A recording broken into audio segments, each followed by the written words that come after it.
One thing, the Bhagavad Gita gives the precept, the philosophy, but the Bhagavatam gives the example, the lila. Lila vichar, tattva vichar. And that was another point when I was speaking in the beginning. Shukadeva Goswami is going to tell a love story. Well, if someone goes to a movie and watches a love story, during the movie there's no pause in the movie or no step back or flashback where the filmmaker or producer explains all about the philosophy of love or what is the human relations. It's simply a love story. Music, dancing, intrigue and meeting and separation, all the features of a love story.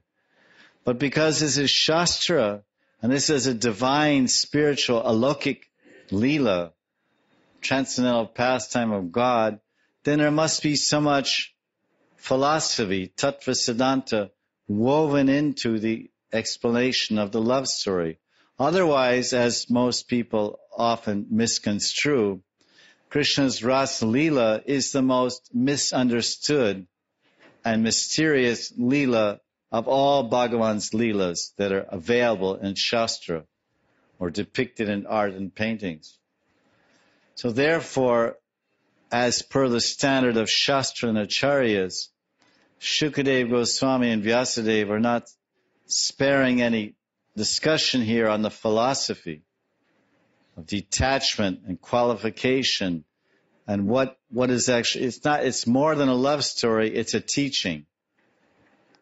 It's not just a love story which stirs your emotions and heart in different ways, but it actually stirs your mind in different ways, and it's supposed to stir and change your consciousness in different ways where you become gopi-like. You become so detached from Maya and material attachments of this world, family, friends, name, shame, ashram dharma, varna dharma, deha dharma, detached and from everything except Krishna. This is what the gopis are teaching. Although they're the greatest lovers, but they're the greatest yogis. Although the greatest, most intimate lovers of God, they're the greatest renunciates. There's no greater renunciates. So that's all woven here. This is the narrative. This is the narrative, the different voices being spoken in the Ras Leela, the narrative, the dialogue, the discourse, the monologue.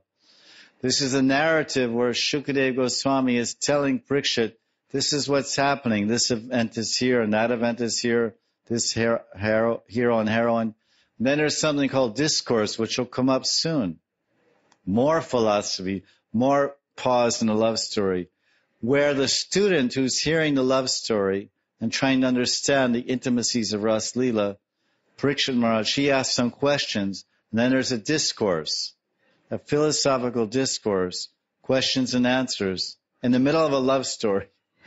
Can you imagine seeing a love story, in the middle of a love story they stop and have a philosophy class about Tattva Siddhanta from Shastra? Impossible. This is Ras Leela.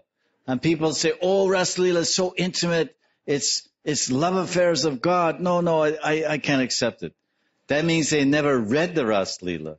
They never study the Ras Leela. Ras Leela is so full of philosophy. The person who's speaking Ras Leela says, okay, wait a minute. There's a whole class on philosophy. How can these gopis go like this? And there's all the questions are answered. All the possible doubts are removed in the very context of the story. So one who rejects the Ras Leela of Radha and Krishna as being sensuous and intimate and full of amorous affairs, that may be there on the transcendental level, but it's also quite balanced and quite explained and very great detail in the minutest way, the philosophical basis and the whole spiritual foundation of this exchange of love between Krishna and his pure devotees.